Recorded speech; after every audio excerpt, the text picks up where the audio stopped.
morning, and welcome to our Credit During COVID-19 webinar. Please let me introduce the president of CAMP, Ms. Audrey Voicino. Audrey? Good morning. Thank you for being here, everybody. I just wanted to say a big thank you to Megan Jackson and Kevin Casey, who helped with these webinars, and a special thank you to Jenny Ferguson, who is the credit guru that we all lean on. She was responsible for spearheading the NAM credit certification. She's been the credit whiz for years, and she really helped connect me to the right people so we could put on this webinar and really bring you timely information. So thank you, Jenny, as always. Just a few notes.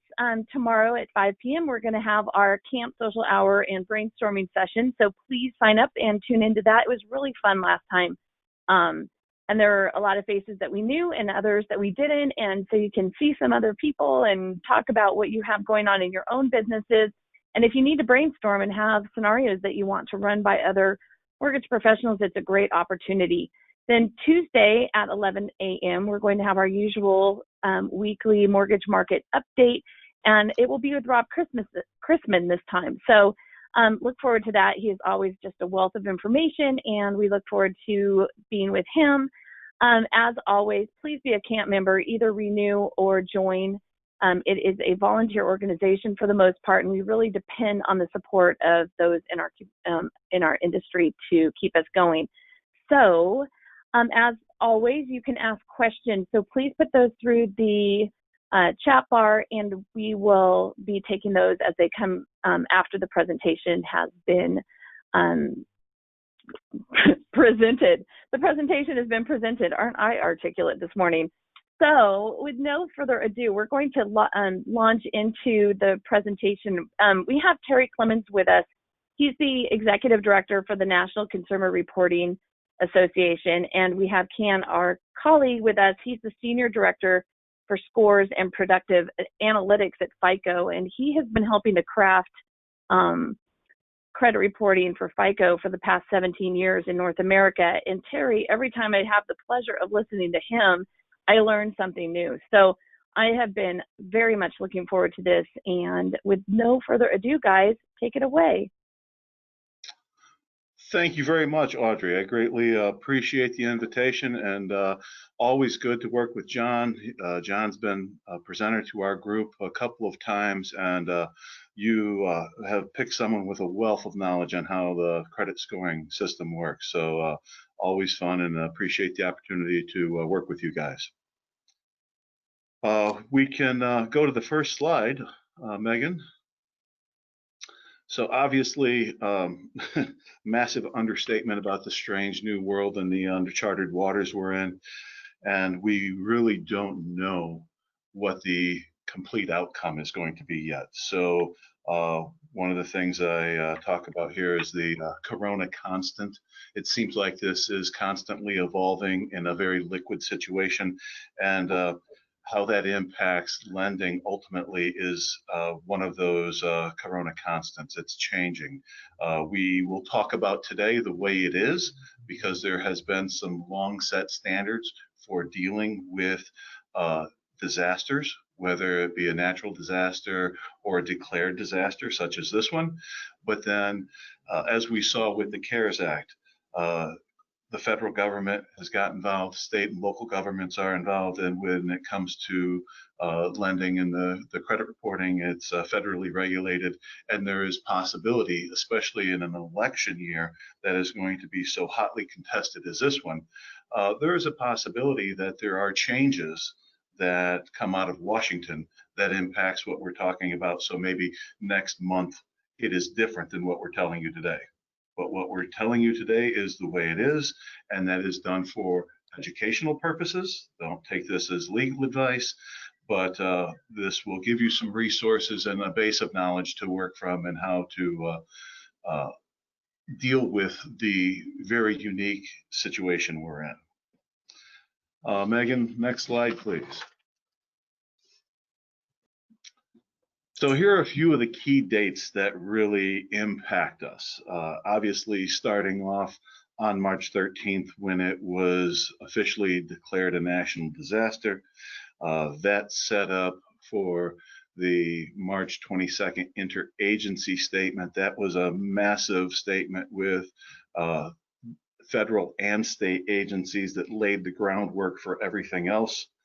The CARES Act became law on the 27th. That did a variety of things in addition to the checks that most of America received. That again pushed the processes and set the systems into play for the lending world to deal with the deferred payments and the forbearance issues that were coming, along with guidance from the CFPB, FHFA, and of course the entities they work with and regulate, Fannie and Freddie, HUD, critical in all of this. So you have some of the most important entities right there and the timeline in which they were dealing with this, and there's links that you can go to get more information about each of those. Megan, we can move to the next slide.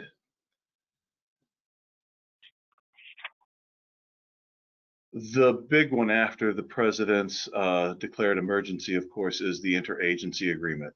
And seeing that list, that is a who's who of the federal regulators for the financial industry, and then the Conference of Bank Supervisors. So that's the state bank supervisors. So that set the platform to move forward. Next slide, please. The CARES Act was the next big one.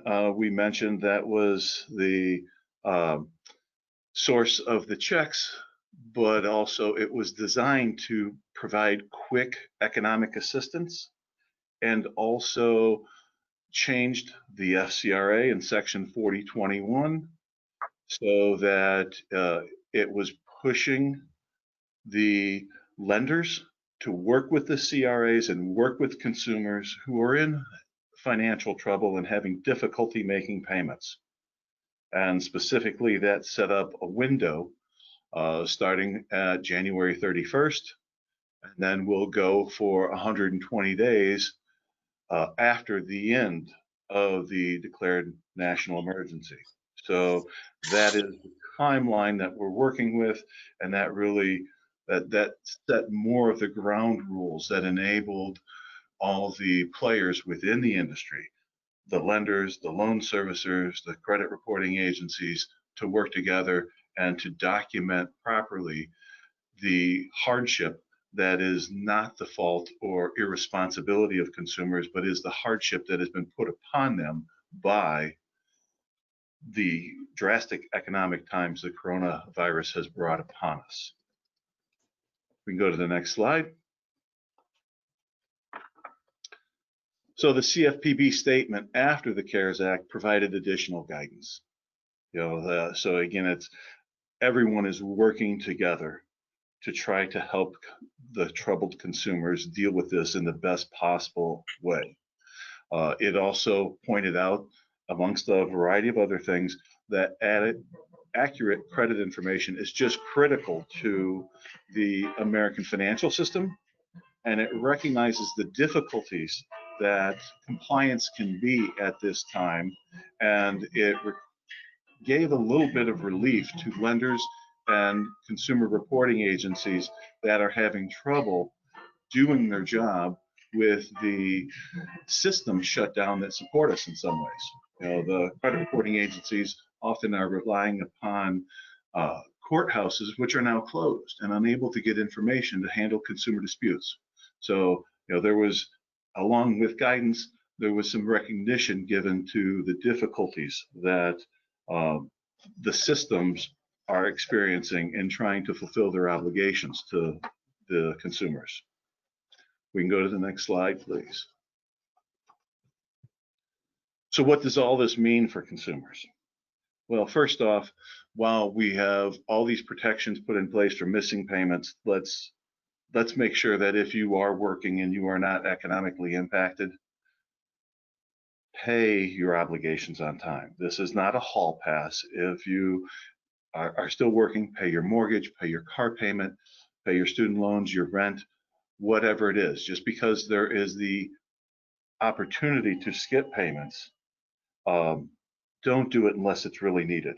The American economy can least afford that right now. If you are in financial trouble, the assistance is there, but make sure you communicate with your lender or the loan servicer before you miss a payment and understand what that really means to you. Because having the ability to miss a payment when you're having financial difficulty due to this, you've lost your job or your income's been reduced, does not mean they're going to reduce the overall obligation. Those missed or deferred payments are going to have to be made up. So make sure you talk to your lender and understand how those are going to be made up.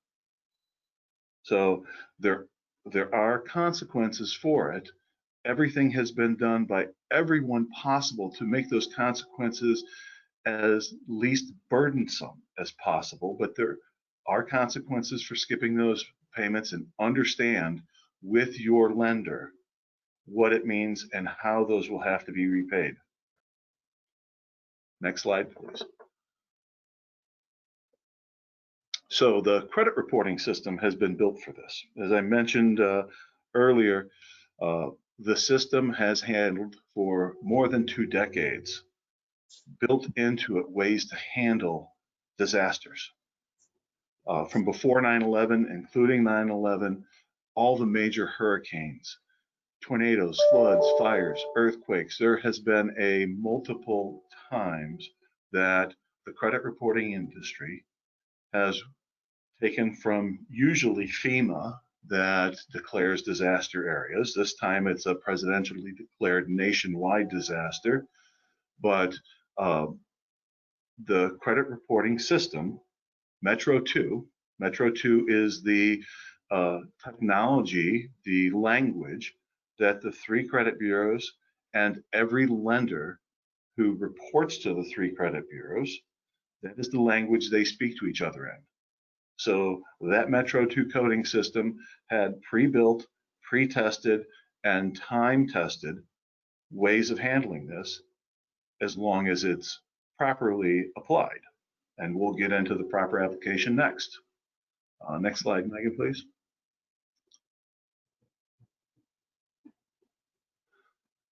So that is one of the key issues for lenders and loan servicers. Make sure you work with your legal counsel and your compliance team to understand the proper codes to use with Metro 2, and with that, there might be some business decisions you have to make along the way as to best adopt those codes into your portfolio. Whether you're a mortgage lender that is servicing government loans, be it Fannie Freddie, FHA, VA, or it's private money, that will have a big difference as to what business decisions you make as a servicer as to how repayment can be sometimes.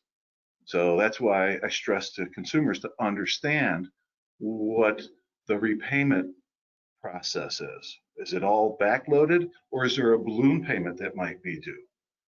Understand that before you go into it. And depending on the type of loan, via government or private, will have some impact on that. And that's one of the decisions that the lenders and loan servicers have to make. So also for lenders and loan services, please follow the Metro 2 guidelines and only report the loans that are truly in forbearance and the consumers that are seeking deferment. Don't just apply in a broad brush. Well, this is a natural disaster. Everyone's impacted, even if they're making payments, and throw one of the disaster codes on there and then just not report the payments for everyone else. That is not truly an accurate reflection of what's going on, and it's best to report only the consumers who are struggling, have sought help, and reflect properly the way it's been designed. And the Metro 2 Help Desk, CDIA, the Consumer Data Industry Association, is the organization that has worked with the 3 bureaus to develop this, and they are there to help the lender servicers. Of course, representatives from each one of the 3 national credit bureaus that the lender is reporting to also has staff there to help the lenders understand the proper way of reporting and using the codes if they're having trouble with it. So let's go to the next slide. We'll talk about those codes. So the first one of the 2 biggest ones are the special comment code AW, and that means a natural or declared disaster. There's other options that go with that depending on the situation, the individual specifics for each loan. And again, this doesn't cover just mortgages. This special comment code can be used for a car loan, a student loan, whatever type of loan is being reported to the credit bureaus. Whether it's open or closed, whether it's being paid currently on time or not, there's a variety of other things that go along with that. And it's typically exactly how you would report that particular trade line, which means the account. You would report that account to whichever credit bureau it is. The most important other thing than getting the AW in there, and that AW is something that the lender has to report every month. That's not a sticky field like the date the account was opened. Once that's put in there, that's a sticky field. That's just set for the whole time that's reported. The AW code has to be renewed every month. If you don't renew it, it's going to fall off. And along with that code, the lender needs to report whatever the payment was. If it was entirely skipped, instead of entering a 1 paid as agreed or 2 for 30 days past due, a D would be put into the payment history profile, which stands for a deferred payment. And that D is going to show up in that history for the 24 months that is shown, where you normally, when you're looking as a loan originator, you're looking at someone's credit history, you see what we refer to as the sticks, that hopefully list of 24 ones right after each other, reflecting each payment. You might see a series of ones and then 1 or 2 or 3 Ds showing how many payments were deferred due to the disaster. And again, if the lender's having troubles, FAQ 58 and the help desk, whether it be with the CDIA help desk or whichever bureau or all 3 bureaus that they report to, can help them deal with any questions on specific issues that lender or servicer has. And that is only for lenders and servicers, not originators. Next slide, please.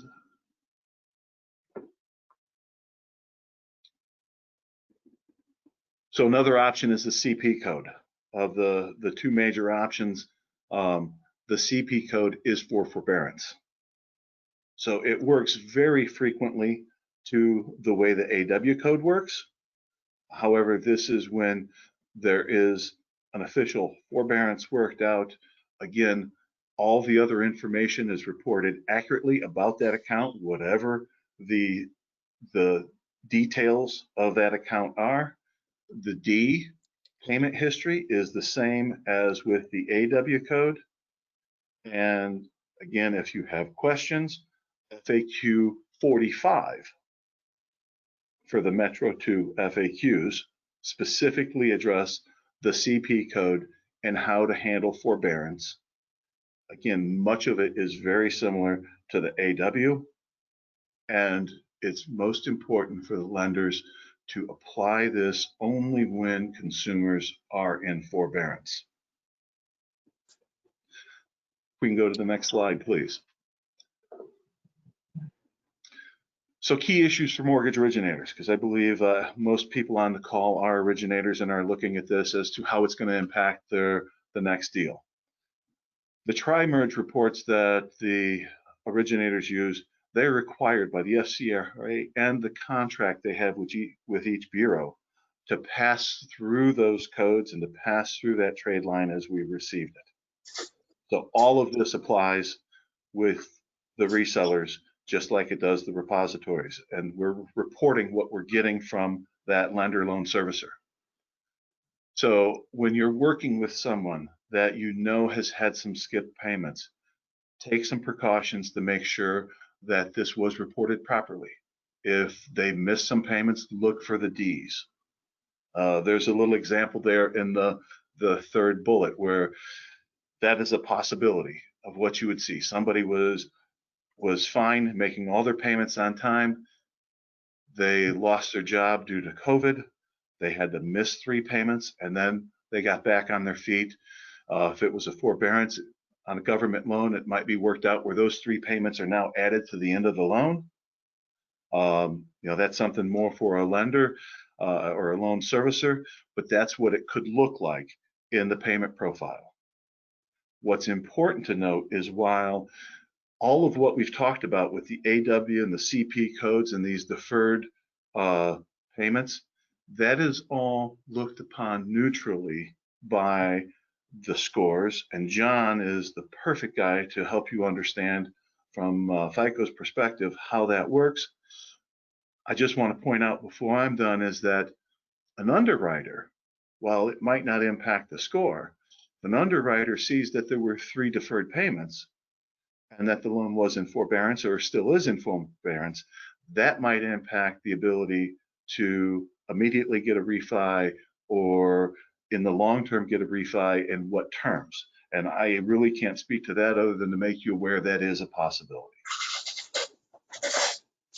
And I think with that, it's a good time to say hello to John.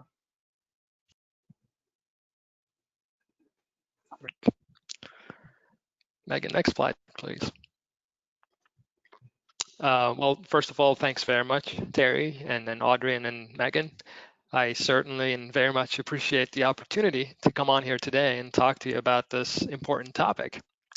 Over the last couple of months, we at FICO have been proactively reaching out to the data furnishing community to help explain how some of these specific reporting options or scenarios that are being contemplated to deal with the effects of COVID-19 could impact the FICO score. In this process, our overarching goal here is to make sure that the data furnishers themselves are in the best position possible to make well-informed decisions about how to report the data of their customers who are being directly impacted by COVID-19 as we speak. Megan, next slide, please. Now, before taking a deeper dive, I just would like to take a moment so that I can share with you some of the key guiding principles that we at FICO follow when it comes to evaluating the individual data fields and then values, which ultimately make up the credit bureau data, and how we empirically derive the most optimal treatment for that information within the design blueprint of the FICO score. When evaluating multiple approaches, we always give preference to the approach that is backed up by data. In other words, we always ask ourselves the question around, does this approach actually help improve the effectiveness of the model at which it's actually designed to accomplish? And again, in the case of the FICO score, that would be to effectively rank order the borrower's credit worthiness. Obviously, if we don't find empirical evidence to really support a given approach, we would be hard-pressed to actually incorporate that approach into the design blueprint. Second, we have a long track record of taking the data that is being furnished at its face value. The reason for this is because we firmly believe that the data furnishers themselves are in the best position possible to really understand some of the unique circumstances of their customers and really report the underlying information accordingly. We're not really in a position to second guess and or overwrite the data that is being furnished. And last but not least, we give preference to an approach that is more likely to result in an intuitive score movement for the consumer over time. In other words, we try and avoid approaches that are more likely to result in unexpected or abrupt score changes, which would certainly be very difficult to convey back to the consumer.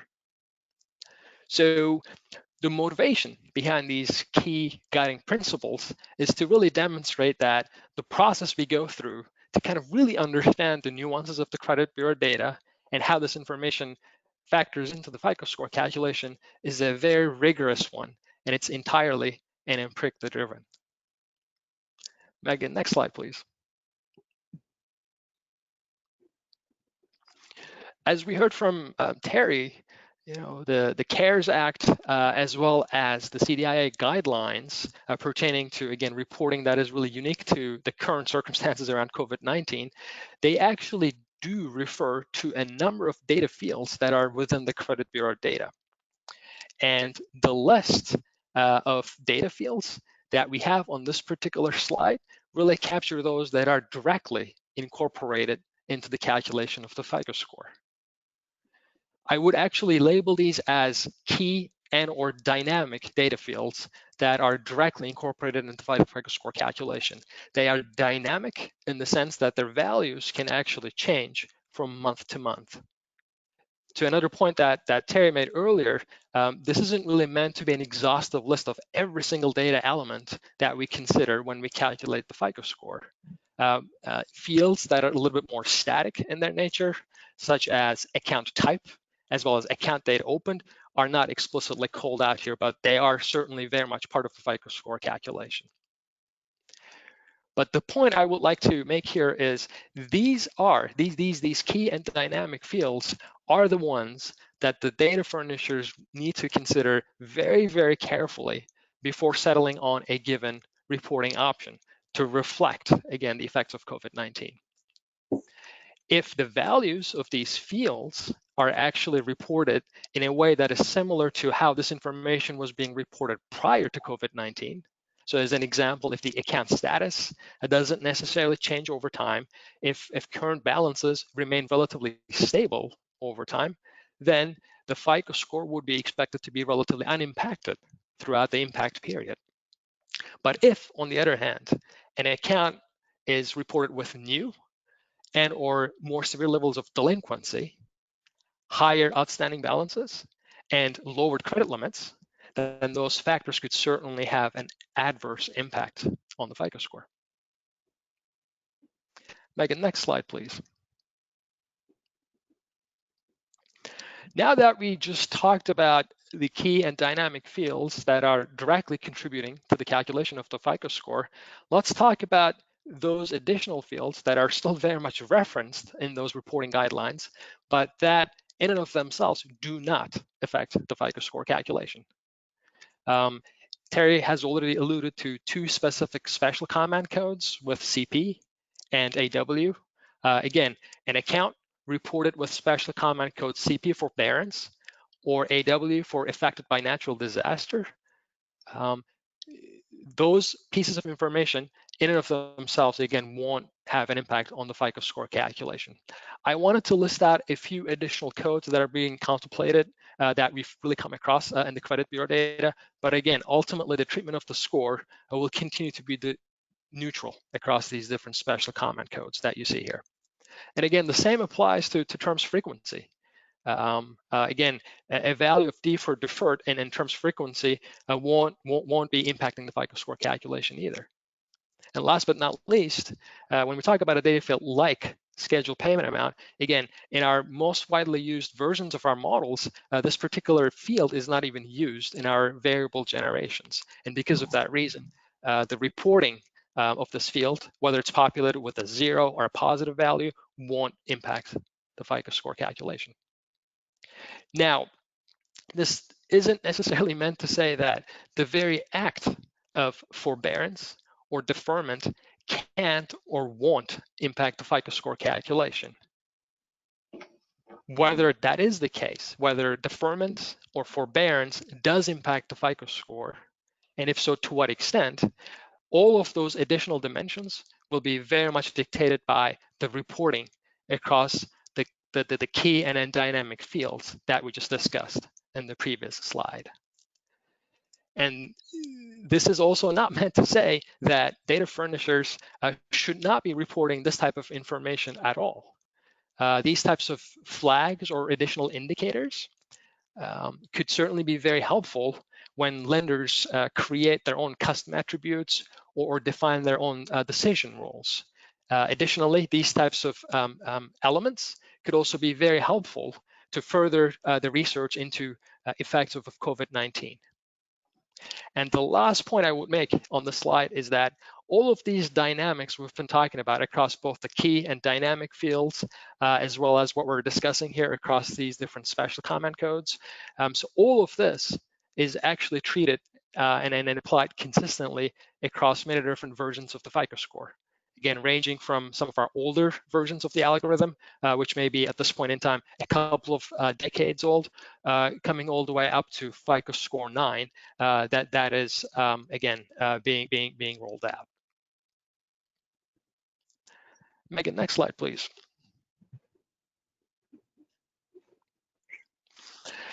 I think we also need to recognize that there has been confusion in the market around the use of special comment codes like CP and especially AW. And now that we have hopefully established that these particular codes in and of themselves do not contribute to the FICO score calculation, I just wanted to take a moment so that I can share with you the rationale behind our neutral treatment for this kind of information within the FICO score. So first of all, it's important to recognize, and again, Terry certainly mentioned this as well, that the special comments themselves, these special comment codes themselves are, given their nature, very much temporary. In other words, they can actually be added to the credit bureau files and they can be taken off within just a matter of months. And given this, a score which might consume only this type of information would certainly be expected to be a lot more prone to abrupt changes over time. To give you a more specific example, let's say we have a data furnisher that is not exactly being compliant with the CARES Act and the CDIA guidelines. So let's say this particular data furnisher has been reporting missed payments on a consumer who is being impacted by COVID-19 with special comment code AW. And let's also say that the exact same data furnisher in the next few months concludes that the consumer is no longer impacted by COVID-19. And because of that reason, they actually stop furnishing the code. When that happens, we would certainly expect the code to actually fall off from the credit bureau file. And the moment that happens, the fact that the code was ever present on the credit report would be completely inaccessible and invisible to a given score. And because of that reason, that given score would certainly start picking up missed payments, even though those missed payments certainly occurred during when the consumer was being impacted by COVID-19. So what this means for a score which may attempt some sort of a special treatment through the use of AW, which again the FICO score doesn't do, is that the moment the code itself is no longer present on the credit bureau file, that score again would start picking up those missed payments.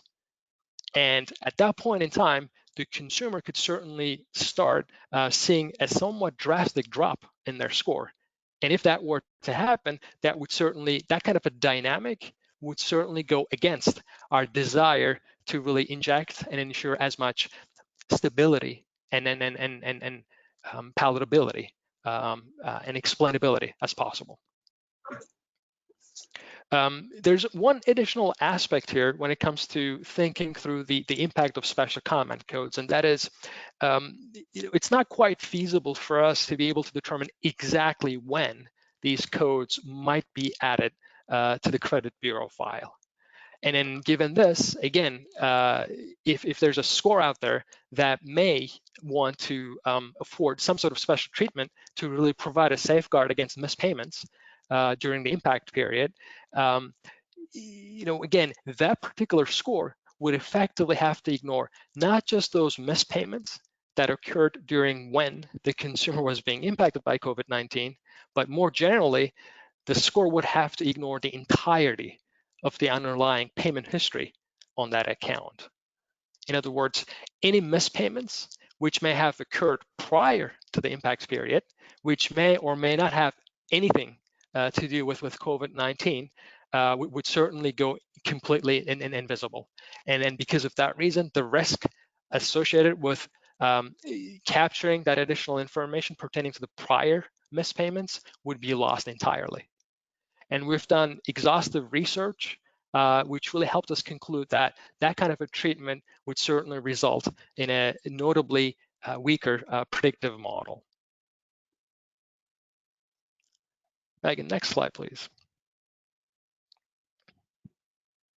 So to really sum up, the key and dynamic data fields, which we've been discussing all along, that will drive the impact to the consumer's FICO scores, will continue to be the exact same key drivers that have always been in place and under the hood for the FICO score, namely account status, payment history profile, current balances, and so forth.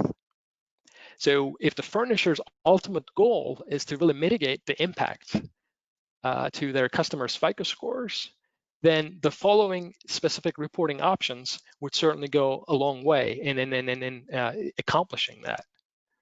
So again, the account in question really should be reported as either current and or with no amount past due amount. If there was any existing delinquency information on that account prior to the impact period, it's crucial for the furnisher to realize that they should not be advancing that delinquency level throughout the impact period. And last but not least, if the consumer manages to go from delinquent to current during the impact period, then again, the furnisher really should report the account status as current. So again, with these reporting options and then scenarios at play, the FICO score would certainly be not impacted due to missed payments that may have occurred due to COVID-19. So I do hope that, again, this information provides more insights into how these specific reporting options would impact the FICO score calculation. And I do hope that this really gave you an overview into our overall thought process behind the scenes. So with that, I'm just going to stop and I'm going to turn it back to Audrey and or Megan, and I think Terry and I would be more than happy to start taking questions. Okay, I have a lot of questions about that last part where the codes drop off and going forward and what that's going to look like for the consumer. And by the way, thank you. I apologize. But there are a million questions in my head. So the coding that they're doing is only going to be on there as long as they continue to provide the coding. And then as soon as that drops off, then, I mean, I'm curious about what it looks like 6 months after they're out of forbearance or deferment. I mean, are you saying that all of the Ds, do those go away or do they stay? And yeah, please, can you expound on that for me? Sure. So Terry, please, I'd be more than happy to chime in with some additional commentary, but please, since you called out the Ds, please. Okay. Well, the Ds are going to show up as long as they are in the 24-month window, which is what the typical reporting. That's in the trended data. Yeah. So as long as they are in that window, you're going to see them there. And as they age out, 24 months from the date of the last one, then they will be gone. So that D is reporting that that was a deferred payment. So now the D will stay there, unlike the CP or the AW code, because those codes have to be reported each month. And they're only going to be reported for a period of time while the declared or natural disaster impact has been determined. So whatever that has been set at is when that can be reported, and only as long as that lender does report that fresh every month for whatever period of allowance that is. Now we know from the all the government regulations and guidance that's come out, the way this is set right now, that period is, as of today, going to be for 120 days after whenever this disaster is declared over. So we don't know how long that's going to last right now. We do know it'll be 120 days from the start. Pardon me? It's not 120 days from March. It's 120 days from when the end of the disasters. Whenever it's declared over, yes. So if God help us, let's say this is declared over, the end of June, and I don't think it's going to be, unfortunately, but that would From your be mouth to God's ear, Terry. that would be a wonderful thing. We would know the It would. 120-day clock starts July 1. And as for an impact, John, how does FICO look? So the AW or the CP is gone. Let's say we're sitting here a year from now, and Right. That's what I'm wondering been about. reporting it for 6 months, but you can still see the D's there in the window for that 24-month window for a while. How would FICO look at that? Absolutely, Terry, I'd be more than happy to comment on that. So as far as coming across those Ds in the payment history profile is concerned, again, the FICO score would not treat that information negatively at all. So this would be akin to looking at suppressed delinquency information. So again, the FICO score would certainly not treat that information negatively. And coming out of this impact period, I think, Audrey, it really comes down to what we may see across some of those key and dynamic fields that I covered. What do current balances look like as some of these consumers actually start coming out of these impact periods? What does account status at that point in time look like? What do the individual bites, to Terry's points, that we still see in the payment history profile actually look like? So again, if we're looking at a single account, as long as the consumer all of a sudden doesn't start defaulting on that obligation after exiting the impact period, as long as they maintain a relatively stable balance, as long as they haven't really experienced a drastic drop in their credit limits, again, the FICO score is expected to be pretty stable. Again, obviously, over time, the longer the time period, the more dynamics could be at play here. If we're talking about a year-long period, odds are that exact same consumer may have actually applied for and acquired new credit. So the underlying makeup of their credit profiles may have changed due to other reasons that would have nothing to do with COVID-19, right? So there could be multiple dynamics there at play. But again, by and large, as long as the consumer manages to stay current and then they maintain a relatively stable balance, again, their score shouldn't really experience a drastic drop at all. So when you are taking these deferred payments that have to be made up at some point, so we focus a lot on mortgages for obvious reasons, but we have student loans that are being deferred, we have credit cards, we have every other kind of account also. So are all of those accounts, I don't know how that's being handled. I don't know, like when you call somebody and say, I want to defer my credit card payment, for instance, what happens? Are those being deferred, but you still have to make them up in a lump sum? And then how does that impact your score down the road too? Is it the same? Is it all the same across every account type? Is it different? How does that work? John, you want me to start again and then Please. pick it up? Absolutely, Terry. Absolutely. So the reporting is all going to be done the same way. As far as how that works from a payment perspective, I couldn't go there. That is going to be the policy of the actual credit card company, the auto lender. From a mortgage perspective, the Fannie, Freddie, and HUD, FHA, all that stuff has been published, and those links are there. So we know that's going to be handled usually by adding it to the back end. However, if you're applying for a refinance, it's not unreasonable that a lender could say, okay, this has to be made up. This balloon has got to be made up before you can refi. And again, those are going to be business decisions that are made by each particular lender, no matter what type of lender it is or loan servicer that it is. Fannie and Freddie have come out and they've said that as long as the borrowers have made 3 payments, and whether those payments, whether they brought it current and made 3 payments, or they worked on a payment plan and made 3 payments, then they would be eligible for refinance. And if there's any balance on top of that, just balance would be included into the loan amount. Yes. But then let's talk about that payment plan and modifications potentially. So how does that change the coding and the FICO scores down the line? So once you're out of the deferral period, now you've worked out some deal with your servicer, and this is how you're going to deal with whatever the amount owed is. how does that code differently, and what impact would that have? Like, it wouldn't still be deferral, it would be something else, right? And then does your credit score go down at that point if you hadn't paid the amount back in full? How, yeah, explain please. Sure, absolutely. So again, Terry, I'd be more than happy to kind of speak to kind of like the expected impact on the FICO score, given I that think that's particular perfect. scenario.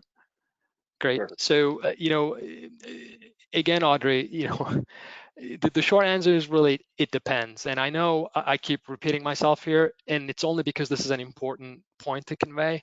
It ultimately comes down to how the information across those key and dynamic fields is really reported. So again, the actual act of deferment in and of itself, right, is not going to be treated any differently by the FICO score, right? But to Terry's point, that debt is not going away. So at some point, the consumer is still going to be responsible for paying down that debt, right? And then the specifics of that arrangement would certainly be between the lender and the consumer. But I can also offer that, again, within the FICO score, we don't necessarily consider actual payment amounts or scheduled payment amounts into the calculation of our variables.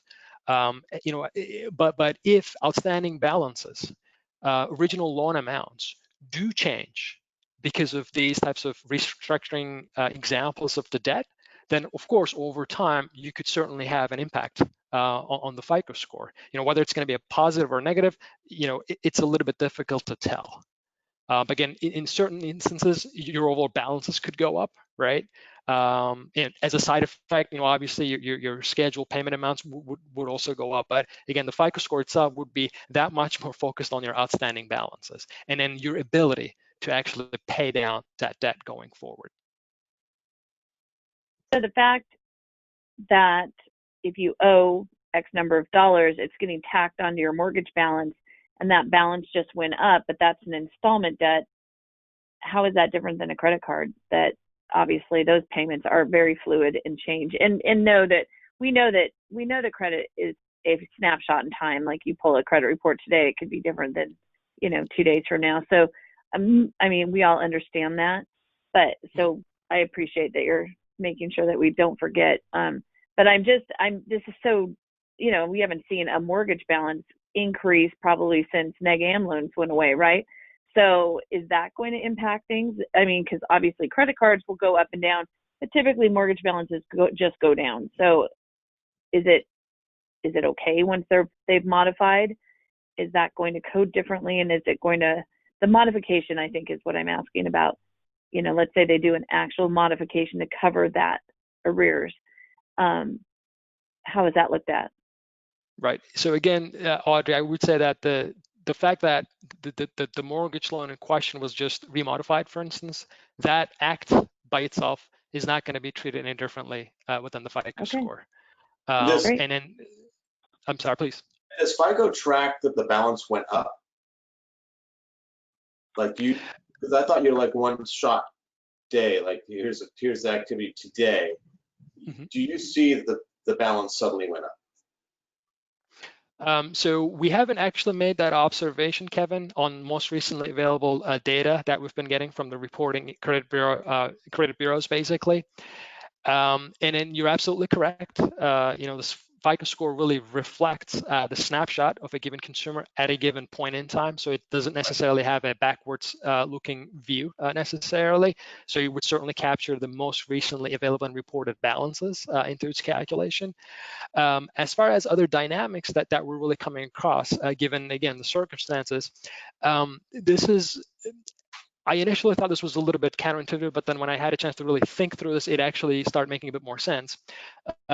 In the short term, the scores may actually be going up just a little bit. And again, the main reason for this one, we believe, is because discretionary spending has come down drastically. And people, basically consumers, don't have as many opportunities to really go out and then really spend. And then because of that, again, their overall balances on their credit cards are certainly coming down. And because of that, the credit utilization ratios are actually coming down too. And those two alone are actually very strong drivers of the FICO score. But as we start coming out of this impact period, we may be looking at a slightly different dynamic. There's certainly a chance that the delinquency rates would actually start going back up again, because certain consumers are more likely to actually start struggling even after exiting the impact period. There could be instances where balances could actually start going up, and all of those could certainly impact the FICO score in the long run. Wow. So we are hearing a lot of stories about consumers who are saying that they were put into forbearance by their mortgage or servicer without requesting that they be put into forbearance by the mortgage servicer, and then have had issues making payments, et cetera, and they've had to battle through that. Do you have any advice or insight for somebody who finds out they're in forbearance but didn't want to be? And how do you deal with that on the credit report? Because all of that should go away at some point too, right? So if somebody didn't even want to be in forbearance and is trying to make their payments, then how do we get that off the credit report? Because even if it doesn't affect scores, John, it does impact you or LP and the ability to get your loan approved. John, I'll address that a little bit, because that's something that our members have been reporting to me as well. We've seen an increase in consumer disputes about when the AW code has been applied and they are making their payments. So, and one of my statements to lenders and servicers was to please only apply this, be the AW or the CP code or one of the other codes that John pointed out, could kick in after that, because they have worked out a formal modification or whatever, and there's a variety of other codes there that could go in the special comment code to properly reflect the status of that account. But to only use the code that is appropriate. And one of the things about special comment codes that I think is really important to note as well is that the lender can only use one of them. So there is only one special comment code. So if they apply AW, it's going to have to convert to CP if it's a formal forbearance, or to one of the other many codes out there that is addressing a variety of situations regarding the status of that particular credit account that is to be handled via the special comment code. So the lender or loan servicer, that's another one of the many business decisions they have to make. They have to choose which of the special comment codes most correctly rectifies or reflects the situation of that particular account. And from a score perspective, John, you guys look at that particular code, and some of them have an impact on the score and some don't, correct? That's exactly right, Terry. So again, the codes that we've been focusing as part of this discussion, like CP and then like AW, like the ones indicating a loan modification, those again in and of themselves do not affect the FICO score. But again, it's really the furnisher's responsibility to extend that precise reporting, not just across those special comment codes, but across, again, the other key and dynamic fields that we've been going over and over here. Again, they need to make sure that they actually capture the account status such that their reporting is very much in compliance with the CARES Act and the CDIA guidelines. So that's definitely an important consideration for the furnishers to be mindful of. So we are running out of time. I don't know how that hour went so fast, but there are two really important things I want to get to before we are done. First of all, where do, if we do, see those codes on the consumer's credit report? Do we see them? I mean, are they somewhere we would see, or are they on the back end somewhere that we wouldn't even know whether they were reporting AW or CP? You should see them on your report. They will be one of the fields that should be transferred through. It will certainly be seen in the non-human readable by the AUS systems, but depending on which system that you're using, because each one of the, there's 3 different primary systems, and then there's about a half a dozen proprietary systems that are used by the resellers that capture the data from all three, merge it, reformat it, and turn it over. However, as I mentioned earlier, by both contract with each respective bureau and the Fair Credit Reporting Act, the responsibility of the reseller is to pass all that information through to the end user. So you'll see it. Exactly how, Okay. I wouldn't want to comment because it might be different from one reseller to the other as to where, but it will be in there. Okay, and quickly, because we are literally out of time, how would our reseller help us to remove inaccurately reported code? So how do we get inaccurate information off quickly? Call them and file a consumer dispute. You know, a customer service request. As a loan originator, the consumer can help you out and call the source. They can call the lender that's reporting it incorrectly. Say, loan servicer just applied the AW across the board, which we do not recommend. But how would we know they were doing it across the board? Well, they could, when they're reporting to whichever one of the three or all three, they could program however they report to put the AW on everything, since it was a natural disaster and technically everyone is impacted. However, my personal opinion, they should only be reporting consumers in an AW who are not making their payments and have requested that they defer some payments. Okay. So sadly, for me at least, we are at the end of our time. So do you have any final comments before we wrap up very quickly, Terry? Not me. I've spoken enough. John? All right, John?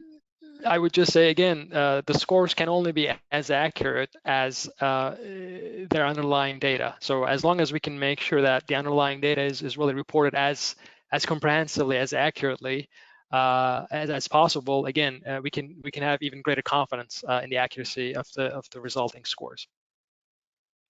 All right, so as originators, we're going to have to be very vigilant about our clients' credit reports, and I believe that we'll have to revisit this topic with you people sooner rather than later, just because, again, it's very fluid. So thank you so much for joining us today. So appreciate it. And to everybody else, just remember to join us tomorrow at 5 for our Camp Social Hour brainstorming session, and next Tuesday with Rob Chrisman at 11.